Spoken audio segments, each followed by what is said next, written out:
네, 중금속 니켈 성분이 나와 문제가 된 코웨이 얼음 정수기. 소비자들이 집단 소송을 준비하고 있다고 합니다. 이 내용도 살펴보도록 하겠습니다. 자, 집단 소송이라는 게 뭔지 먼저 설명을 해주시죠. 명백한 법적 의미로 집단 소송이라는 아직 우리나라에는 없습니다. 몇 가지가 있는데 명백하게 딱 집단 소송은 없고요. 여기서 말하는 집단 소송은 다 같이 같은 사실은 피해를 입은 피해자들이지 않습니까? 그러니까 다 같이 모여서 같이 한번 준비를 하고 같이 소송을 해보자. 즉 여러 원고가 여러 명이 소송을 의미하죠. 아, 그렇군요.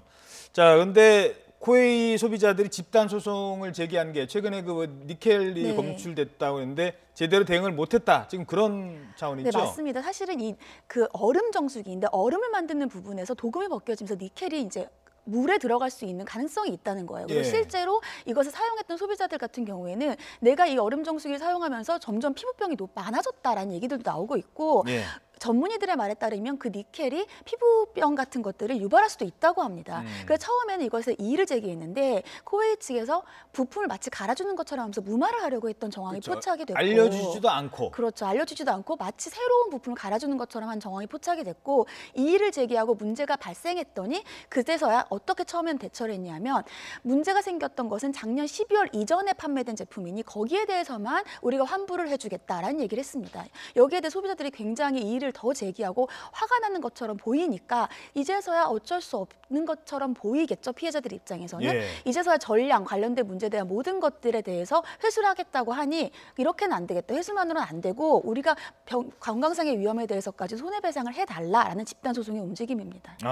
그러려면 내가 이 정수기물 먹고 뭐 병에 걸렸다든가 아니면 아까 피부병이 더 심해졌다, 아토피가 더 심해졌다 이런 것 좀 증명을 해야 되겠네요. 소비자들은. 맞습니다. 가장 중요한 게 사실은 이 얼음 정수기, 니켈이 들어감으로 인해서 물의 위해성 여부인데요. 일반 민사소송에서는 이 위해성을 청구한 사람이 다 입증을 해야 돼요. 그래서 굉장히 어렵지만 제조물이잖아요. 이건 제조물에 관해서는 입증이 좀 전환됩니다. 그래서 오히려 제조한 업자가 우리는 문제가 없다라는 것에 대해서 입증을 해야 되기 때문에 일반 민사소송보다는 조금 입증하기가 수월하죠. 예, 알겠습니다.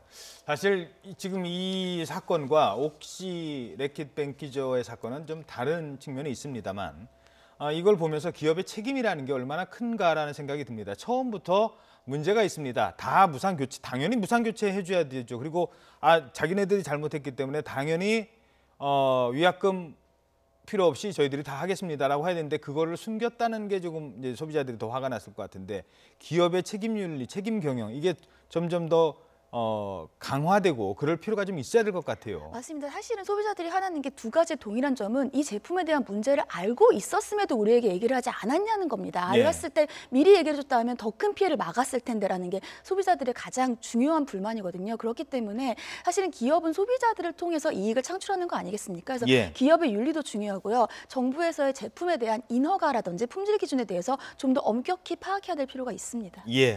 자, 코웨이는 참고로 이 정수기 3개 모델을 전량 회수를 했고요. 임대료 전액을 환불하겠다고 밝혔습니다.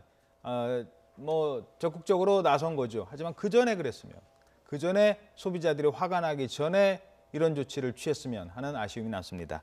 네, 다양한 사회 이슈 최단비 변호사 얘기를 나눠봤고요. 요즘에 일단 인사 부탁드리겠습니다. 네, 안녕히 가십시오.